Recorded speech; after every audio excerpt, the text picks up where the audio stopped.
혼다 어코드입니다. 어코드는 제가 신차 출시했을 때 하이브리드 모델을 시승을 했던 적이 있어요. 여기 있는 모델은 하이브리드가 아닌 1.5L 가솔린 터보 모델입니다. 전통적인 세단 하면 우리가 생각나는 차량들이 뭐 토요타 캠리, 혼다 어코드, 뭐 소나타, 닛산의 알티마 같은 차량들, 미국에서는 이런 중형 세단들이 워낙에 인기가 높았던 차종들이었잖아요. 근데 그 세단들이 죽어가고 있습니다. 거기에다가 더불어서 일반적인 내연기관도 요즘에는 찾아보기 어렵습니다. 당장 이 차량의 동급 모델이라 할 수 있는 토요타 캠리만 하더라도 가솔린 모델이 없죠. 하이브리드 모델만 있습니다. 그런 의미에서 이 어코드 터보 같은 경우에는 뭐 장르적으로나 아니면 파워트레인적으로나 약간은 올드스쿨 같은 느낌을 주기도 하는데, 사실 우리가 굳이 비싼 하이브리드를 사야 되느냐 라고 반문하신 분도 계실 거란 말이에요. 나는 그렇게 장거리 주행을 하지 않아, 굳이 비싼 하이브리드 차를 사야 돼? 이 차가 가지고 있는 되게 큰 장점이 있습니다. 4,300만 원, 수입차 치고는 상당히 저렴한 가격이라는 거거든요. 그래서 저는 개인적으로 이 차를 되게 오래전부터 타보고 싶었는데 드디어 이 어코드 터보를 타보게 됐습니다. 그렇다면 4,300만 원짜리 중형 수입 세단 과연 어떤 느낌을 전달해 줄 것인지 한번 타보도록 하겠습니다. 저는 자동차 콘텐츠로 밥 벌어 먹고 살아야 되는 채널 카밥의 권혁재 PD입니다. 제가 어코드를 탄 지 한 2년 정도 됐더라고요. 벌써 그렇게 시간이 많이 지났는데, 일단 간단하게 소감에 대해서 좀 말씀을 드려보도록 하겠습니다. 어코드 외관을 보면은 보닛 부분이 상당히 낮게 처리되어 있고, 루프라인도 약간은 쿠페 형태로 돼서 되게 날렵한 느낌을 강조했다는 것이 느껴져요. 그런데 외관을 봤을 때 최신에 나오고 있는 뭐 캠리라든가 아니면 소나타라든가 그런 차량들에 비해서는 약간은 보수적인 디자인을 채택하고 있다는 것이 느껴지기도 합니다. 그리고 그러한 느낌은 인테리어에서도 그대로 전해져요. 전통적인 T자 형태의 대시보드 레이아웃을 가지고 있고 수평형의 레이아웃 구성을 가지고 있죠. 물리 버튼 같은 것도 터치 형태가 아니라 다 버튼 형태로 되어 있습니다. 심지어 기어 노브는 이런 우리 옛날에 말뚝이라고 부르는 PRND로 넘어가는 기계식 형태로 되어 있어요. 최신의 디자인 감각을 좋아하시는 분들이 봤을 때는 되게 올드하다고 느껴지실 부분이 많을 거라는 생각은 듭니다. 하지만 기능적으로만 따지고 본다고 보면은 최신의 차량들이 보통 이런 디스플레이 안에 모든 기능들을 넣는 형태로 되어 있잖아요. 그것에 비해서는 훨씬 조작하기 편한 건 있습니다. 어디에 뭐가 있겠지 싶은 부분에는 그 버튼들이 다 위치를 하고 있어요. 비상등, 폴스타라든가 볼보라든가 테슬라라든가 이런 차량들 비상등 스위치를 넣을 곳이 없어서 막 헤드라이닝에다가 넣고 막 그렇게 하잖아요. 그런데 정확하게 에어벤트 가운데 있고, 에어컨에 있는 버튼들도 전부 다 물리 버튼식, 전자식 파킹 브레이크 같은 경우에도 이쪽에 당기는 레버 형태로 되어 있고, 그래서 직관적인 위치에 있어야 될 것들이 다 있고, 버튼을 눌렀을 때 명확하게 버튼이 눌려졌다는 것을 알 수 있다는 거, 사실 요즘의 차량들에 있어서 제일 아쉬운 부분인데 그러한 부분들도 되게 명확하게 살아있다는 거, 보수적인 거라고 말씀드릴 수 있는데 그만큼 익숙하다고 말씀을 드릴 수 있을 것 같아요. 어코드를 하이브리드와 가솔린 모델로 따로 나눠서 판매한다, 이거는 어떻게 보면은 되게 영리한 정책인 것 같기는 해요. 초반에 말씀드렸다시피 이 차량의 가격이 4,300만 원입니다. 하이브리드 파워트레인을 채택하려고 하면은 배터리도 들어가야 되죠. 전기 모터도 들어가야 되죠. 기본적으로 일반 내연 기관 모델에 비해서 비싸질 수밖에 없습니다. 나는 연간 주행 거리가 그렇게 많지 않아, 연간에 뭐 1만 킬로 뛸까 말까야, 굳이 하이브리드 차를 선택해야 되나? 그런 부분에 있어서 가솔린 터보는 낮은 가격으로 4,300만 원이면은 사실 가격 자체가 그렇게 높다고는 말씀드릴 수 없거든요. 이 차가 국내에서 판매되고 있는 수입 세단 중에서는 아마 가장 저렴한 모델일 겁니다. 그런데 어코드 하이브리드의 가격으로 보게 되면은 얘가 5,200만 원 정도 한단 말이에요. 그러면은 두 모델의 가격 차이가 거의 1,000만 원이에요. 소비자들한테 선택권도 주고, 그리고 차량의 판매 폭을 넓힐 수 있는 되게 영리한 정책이라고 말씀을 드릴 수 있는데, 그런데 이 정책에는 한 가지 변수가 있습니다. 환율이에요, 환율. 캠리 하이브리드가 가장 낮은 그냥 기본형 엑셀이 트림 같은 경우가 4,700만 원이에요. 그러니까 어코드 터보랑 비교했을 때 가격 차이가 400만 원밖에 안 납니다. 그렇게 될 수밖에 없었던 게 이 혼다 차량 같은 경우에는 전량 미국에서 생산돼서 수입된 모델이에요. 토요타 캠리 같은 경우에는 전량 일본에서 생산돼서 들여오는 모델입니다. 그런데 일본 환율은 지금 봤을 때 엔저라고 해서 엔화의 가치가 되게 많이 떨어져 있는 상태란 말이에요. 반면에 미국 환율은 지금 엄청나잖아요. 달러가 엄청나게 가치가 높단 말이에요. 일본에서 수입되는 캠리랑 미국에서 수입되는 어코드랑 비교했을 때 가격 차이가 생각보다 다이렉트하게 벌어지진 않더라. 그러다 보니까 조금 아쉬움이 남는 부분들이 없지 않아 있을 수밖에 없다는 거죠. 근데 뭐 이건 혼다에서 어떻게 할 수 있는 부분이 아니에요. 그래서 혼다 코리아는 제가 봤을 때 어떻게든 차량 가격을 낮추기 위해서 이것저것 옵션들을 좀 많이 빼서 들여온 것 같거든요. 그래서 이 어코드 터보 같은 경우에는 일단 17인치 휠이 장착이 되어 있습니다. 국산차 중형 세단에 기본적으로 들어가는 휠 사이즈랑 거의 비슷하다고 보시면 돼요. 국내 소비자분들이 상당히 선호하시는 통풍 시트 빠져 있다는 거, 기본형 내비게이션이 탑재가 안 되어 있다는 거, 그래서 앱 커넥트 기능으로 내비게이션을 써야 된다는 거, 이러한 부분들에 있어서는 조금 아쉬움을 말씀하시는 소비자분들도 계실 거라고 생각을 합니다. 그래서 국산차 대비해서는 편의 사양이 좀 몇 가지가 빠졌다. 대신에 가격을 최대한 낮추려고 노력을 했고, 그리고 혼다에서도 이 시즌별로 해서 프로모션을 좀 많이 하고 있어요. 지금 11월 달에도 혼다에서 200만 원 정도 유류비 지원을 해주는 프로모션을 지원을 하고 있거든요. 그러면 실질적으로 이 차량의 구매 가격이 4,100만 원 정도인 건데 수입차 치고는 저렴하게 접근할 수 있는 가격대라고 말씀을 드릴 수 있을 것 같습니다. 오디오 같은 경우에도 별도의 프리미엄 오디오가 들어갔다거나 하진 않아요. 혼다에서 세팅한 것이 들어갔는데 오디오 잠깐 들어보도록 하겠습니다.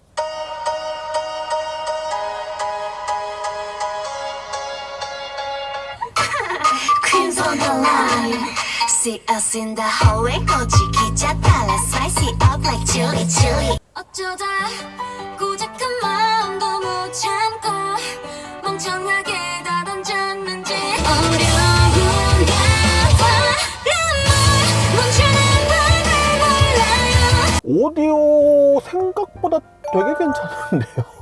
비교적 찰랑거리는 음은 조금 못 살려준 부분이 있어요. 그런데 메인이 되는 음을 되게 깔끔하게 명확하게 잡고 가는 듯한 느낌이 있어요. 그래서 처음에 들었던 부부거래 원몰 타임에서 전주 부분에 가장 메인이 되는 음은 피아노 사운드고, QWER의 내 이름 맑음 같은 경우엔 처음에 보컬 부분만 들었으니까 보컬이 명확한 메인 사운드죠. 방금 전에 들었던 눈물 참기 부분 같은 경우에는 제가 저음을 조금 강화를 시켜놨거든요. 그러다 보니까 이 베이스 부분, 드럼하고 이 베이스, 실제 악기 베이스 부분이 조금 중심이 되는 구조인데, 그렇게 메인이 되는 부분의 사운드들이 되게 깔끔하게 명확하게 강조가 돼서 들어가요. 워낙에 깔끔하게 명확하게 하다 보니까 잔향은 조금 아쉬운 거고, 막 풍부하게까지 들리기는 조금 어려울 수는 있지만 되게 깔끔하게 귀에 들어오는 건 있어서 저는 개인적으로 되게 만족스러운 오디오라고 말씀을 드릴 수 있을 것 같네요.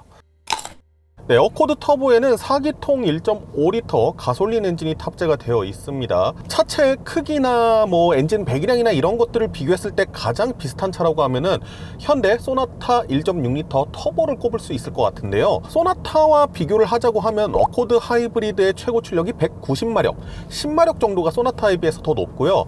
최대 토크 같은 경우에는 26.5kg 포스미터로 소나타에 비해서 0.5kg 포스미터 정도가 낮습니다. 한마디로 소나타와 그렇게 큰 차이는 없다. 공차 중량 차이도 한 15kg 정도밖에 안 나요. 다른 점이라고 하면 소나타 같은 경우에는 8단 자동 변속기를 넣고 있는 반면에 어코드 터보 같은 경우에는 CVT 미션을 넣고 있다는 겁니다.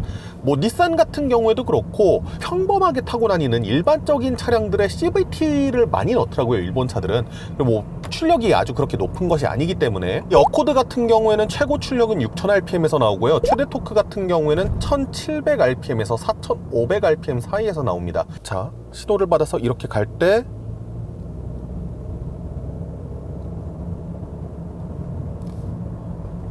RPM이 한 2000rpm 언저리쯤에서 쓱 하고 출력을 내주다가 출력이 어느 정도 나왔다 싶으면 떨어지는 형태. 중형 세단의 좀 뭐 스포티한 버전을 타지 않는 이상 우리가 이 차를 타면서 스포츠 드라이빙을 즐기고 그런 경우는 없잖아요. 진짜 이 중형 세단 세그먼트야말로 진짜 무난하고 평범한 업무용으로도 쓰고 패밀리카로도 쓰고 이런 세그먼트의 차량이란 말이에요. 아주 폭발적으로 치고 나간다 이러한 느낌 자체는 없습니다. NVH적 특성에 대해서 말씀을 드리자고 하면은 사이드 유리창도 보면은 토요타 캠리와 마찬가지로 이중 접합 유리가 아니라 혹겸 유리로 되어 있더라고요. 그런데 만져봤을 때 캠리보다는 살짝 저는 두꺼운 느낌을 받았거든요. 그래서 그런지는 모르겠지만 외부 소음에 대한 차폐 능력은 캠리보다는 더 좋다고 생각이 됩니다. 엔진 소리 자체는 어쩔 수 없는 4기통 1.5리터 터보 엔진이다 보니까 좀 거친 느낌이 없지 않아 있어요. 국내 뭐 소나타 터보라든가 이런 것과 크게 다르지 않습니다. 그냥 4기통 엔진이에요. 다만 CVT 미션의 특성 자체가 원하는 출력을 지금 오르막길이거든요. 오르막길에서는 이렇게 회전수를 쭉 내주다가 어느 정도 평지에 다다르면은 RPM이 뚝 하고 떨어지는 걸 볼 수가 있죠. 이런 식으로 일반적인 주행을 할 때에는 되게 낮은 회전수를 유지를 하려고 하기 때문에 사실 이 엔진 소리가 아주 크게 거슬린다거나 그러한 느낌 자체는 없습니다. 다만 어느 정도의 로드 노이즈는 조금 운전자의 귀에 들어오는 부분이 있네요. 4기통 터보 엔진이지만 일상적으로 주행했을 때의 느낌은 엔진의 회전 질감 같은 경우에도 그렇게 거친 느낌이 들지 않고 되게 부드럽게 주행을 해주는 느낌이고요. 미션 같은 경우에도 CVT 미션이기 때문에 변속을 한다거나 그러지는 않잖아요. 불필요한 변속에서 오는 뭐 변속 충격이라든가 그러한 느낌 자체도 없고 되게 매끈하게 쭉 하고 나가주는 느낌을 가지고 있습니다. 일반적인 주행에서는요. 다만 회전수가 낮아지는데 다시 가속 페달을 밟는다거나 이럴 때는 순간적으로 조금씩 느껴지는 충격 같은 것이 있긴 있어요. 뭐 아주 크다고 말씀드리긴 어려운데 근데 그거를 제외한다고 하면은 어색하다거나 이상하다거나 그러한 느낌 자체는 얻기는 어려우실 겁니다. 그리고 1700rpm이라는 낮은 회전수에서부터 최대 토크가 나와주기 때문에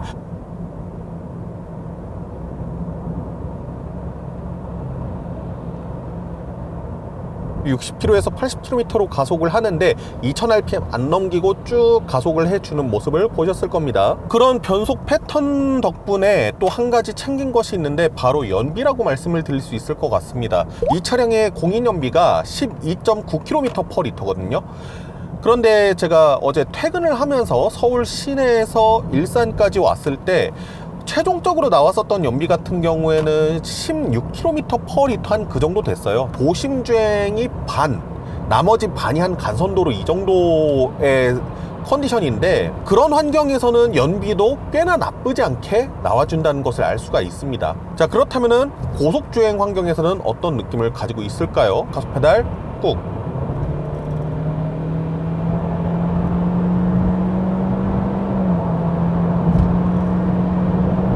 우리가 일반적으로 알고 있는 이 CVT 미션 같은 경우에는 최고 출력이라든가 최대 토크가 나올 수 있는 영역대에서 일단 RPM이 쭉 묶인 상태에서 속도가 쭉 올라간 형태잖아요. 그런데 이 혼다 CVT 미션 같은 경우에는 되게 독특한 게 내가 가속 페달을 끝까지 풀 스로틀로 밟았다 하면은요 RPM이 마치 변속이 되는 것 같은 느낌을 보여주거든요.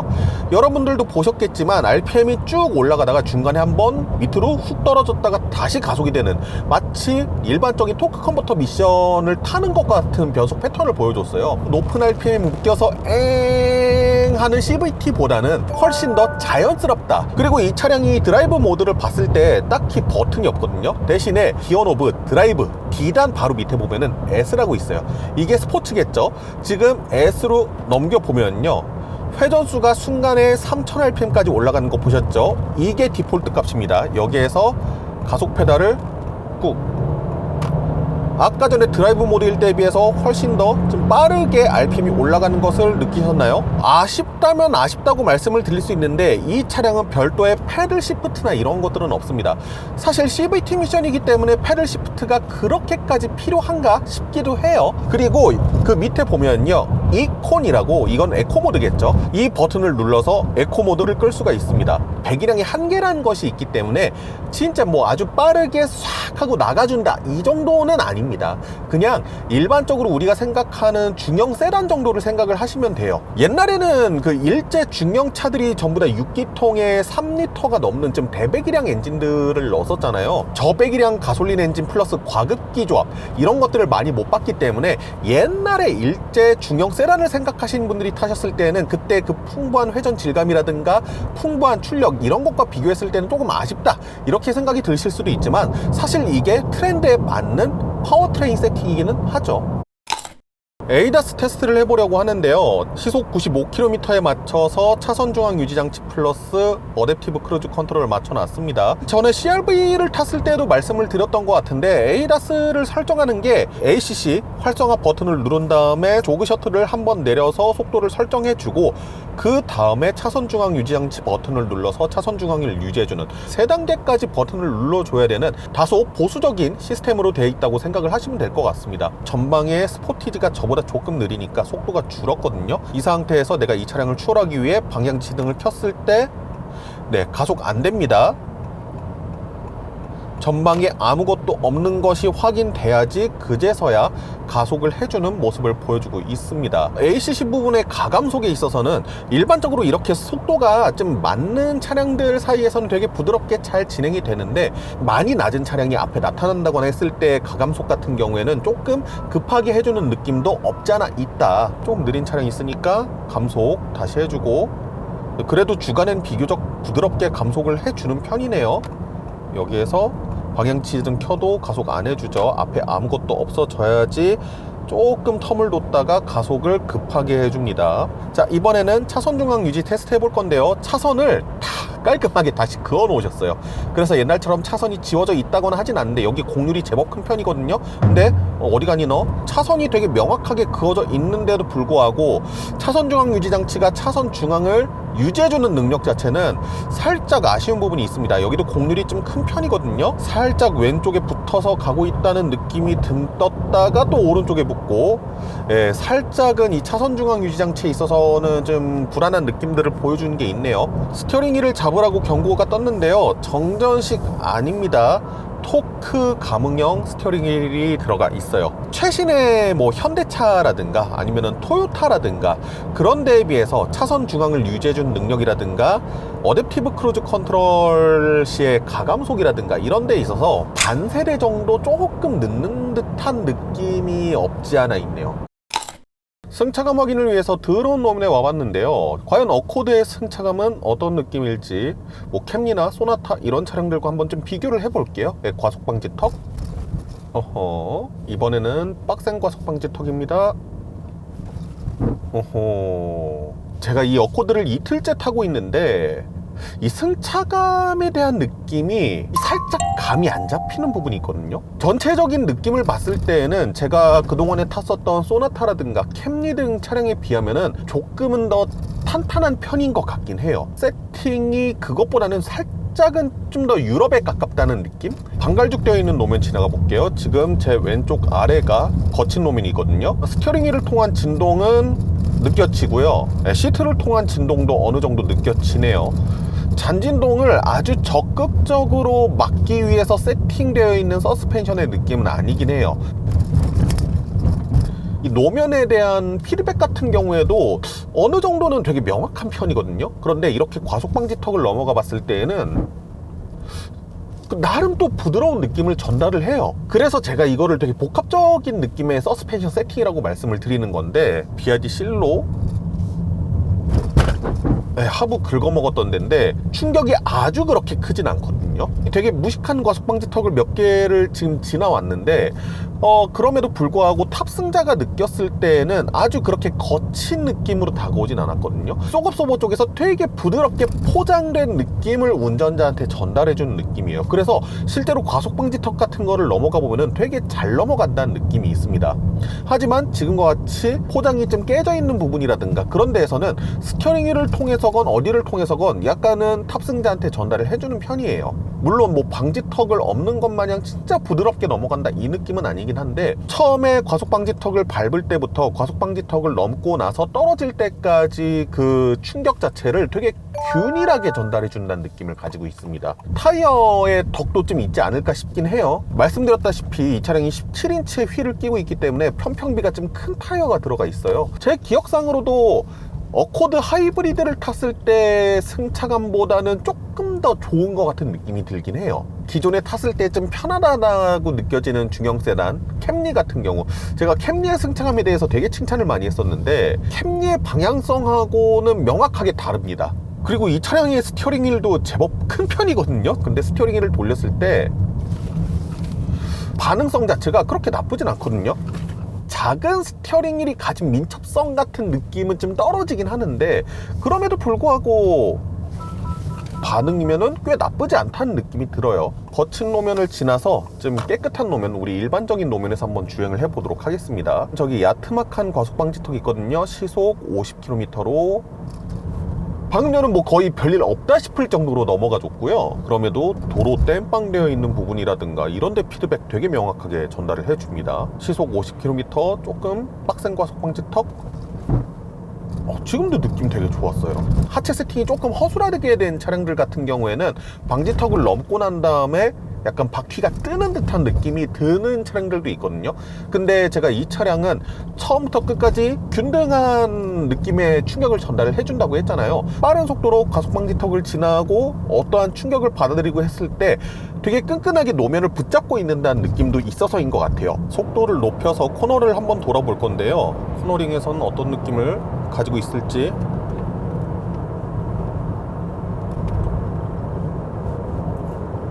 거동 자체는 제법 안정적인 느낌을 가지고 있어요. 롤이 심하게 발생한다거나 그러한 느낌 자체가 없습니다. 예를 들어서 지금 급차선 변경을 한다고 했을 때에도 방금 전 같은 경우에 순식간에 발생한 일이기 때문에 어느 정도의 롤이 살짝 기우뚱하는 건 있었지만은 승차감을 어느 정도 중요시해야 되는 중형 세단 치고는 롤이 그렇게 크다는 느낌은 없습니다. 그래서 크게 불안한 느낌은 없어요. 다만 이 차량의 타이어 자체가 휠 자체가 작고 편평비가 큰 타이어가 들어가 있는 데다가 타이어의 폭 자체가 그렇게 넓은 편은 아니에요. 거기에서 느껴지는 접지력이 살짝 약한 것 같은데 라는 느낌 자체는 있거든요. 근데 그것만 제외한다고 했을 때 차량의 거동 자체는 코너링을 돌린다거나 했을 때 중형 세단의 기준으로 봤을 때는 그렇게 나쁘진 않은 모습을 보여주고 있습니다. 세단이 점차 설 자리를 잃어가고 있고 하이브리드 자동차가 거의 디폴트 값이 되어가고 있는 요즘에 이 어코드 1.5리터 가솔린 터보 모델을 타봤습니다. 사실 이 차량에 있어서 가장 아쉬운 부분, 아무래도 가격을 맞추기 위해서 뺀 여러 가지 장비들이라고 말씀을 드릴 수 있을 것 같아요. 예를 들어서 트렁크 같은 경우에도 되게 전동식 트렁크처럼 열리잖아요. 근데 전동식이 아니라 수동식입니다. 수동식. 사실 4,300만 원이면은 동급의 소나타 1.6리터 터보에다가 가진 옵션 다 더해도 4,300만 원이 안 되긴 해요. 그럴 바에는 소나타를 사는 게 맞지 않겠느냐 라는 생각을 하실 수도 있지만, 그래도 나는 한 번쯤 수입차를 타보고 싶다 라는 생각을 하시는 분이 계실 수도 있을 거고요. 일제차를 되게 오랫동안 타오셨던 분들은 이 일제차의 내구성에 대한 지금 어느 정도의 믿음 같은 것이 있을 거라고 생각을 합니다. 제가 옛날에 살던 동네에 아랫집 분이 어코드를 타셨어요. 처음에 수입됐던 그 모델의 부분 변경 모델을 타시는 분이 계셨는데, 신차로 뽑고 한 15년인가 타고 다니시다가 교통사고로 차를 폐차하는 것을 제가 봤었거든요. 항상 새 차의 컨디션으로 타고 다니신 걸 제가 봤어요. 그러면서 야, 일본차 내구성 좋다는 게 괜히 좋다는 게 아니구나 라는 생각이 들더라고요. 하물며 하이브리드도 아니고 그냥 일반 내연기관 모델에 진짜 요즘 차들에 비하면 전자장비도 그렇게 많지 않죠. 트렁크 같은 경우에도 수동식이기도 하고요. 나는 뭐 다른 것보다는 내구성이 상당히 중요하다라고 생각하시는 분은 보증수표 같은 모델이다 보니까 차량을 구매하시는데 조금 더 수월하실 수도 있을 것 같고요. 아까 전에 말씀드렸던 것처럼 하이브리드가 요즘 거의 디폴트 값으로 되고 있다 보니까 차량 가격이 세대를 변경하면서 뭐 300만 원, 400만 원 이렇게 올라가는 게 진짜 우습지 않게 돼버렸단 말이에요. 아니, 나는 연간 주행거리가 그렇게 길지도 않은데 왜 굳이 하이브리드를 타야 돼? 그냥 내연기관 탈래? 내연기관 하나 사가지고 중고차로 팔 생각 이런 이런 것도 없고 그냥 오랫동안 타고 다닐 차, 내연기관차 하나 탈래? 라고 하면은요, 저는 꽤 나쁘지 않다고 생각합니다. 파워트레인도 되게 무난해요. 뭐 그렇다 할 장점 없어요. 근데 대신에 그렇다 할 단점도 없어요. 차체 뭐 편의사항 몇 가지 빠진 거 빼면요, 그렇다 할 장점 없어요. 근데 그렇다 할 단점도 없어요. 그런 무난함이 좋다 하시는 분은 저는 괜찮은 대안이 될 수도 있지 않나 라는 생각을 해봅니다. 그래서 이래저래 무난하게 타고 다니기에 괜찮다라는 말씀드리면서 오늘 영상 마무리해 보도록 하겠습니다. 지금까지 저는 자동차 콘텐츠로 밥 벌어 먹고 살아야 되는 채널 카밥의 권혁재 PD였습니다. 감사합니다.